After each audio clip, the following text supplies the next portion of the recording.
When he's side by side with an opponent, even if the opponent is slightly in front of him, they come to a fast bend or a slow corner, anything that has an angle, he wouldn't brake. He would just turn in aggressively, chopping his opponent off, shutting the door right in front of their nose and take the corner flat out. He doesn't need to trail brake, he'll rotate later. Another trick that was very similar that he mastered was the invite chop. When there's an opponent behind him trying to overtake, he'd sit on the outside inviting them to take a lunge down the inside, and his timing was absolutely perfect for them to take the bait, but for him to be fast enough that it's almost guaranteed the opponent who's making the lunge will outbrake himself, understeer into oblivion. And then Senna would chop it because he's entering the corner from the better line, so what he can do is just go flat out and then rotate later. Or like he did to PK, a switchback. He was also a master of blocking on the line, keeping his pace while defending hard, legal weaving. In the end, he'd be taking the racing line. But Senna also had some legal dirtiness he performed. He squeezed the life out of his opponents, giving them the most awkward line until they had no choice but to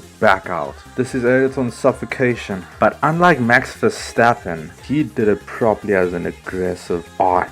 They didn't chase them off the track and get a penalty for it. To put it the most simply, he made Silverstone feel like a one-laned Monaco, because he could take any awkward line, any tightness. So what he'd do is just squeeze his opponents. Although yes, 1 or 2 times there was contact and it ended badly, but most of the time all he'd be doing is making the most awkward line for his opponents that his opponents couldn't handle, but he could. He would choke the life out of them. Slow death, cruelest thing.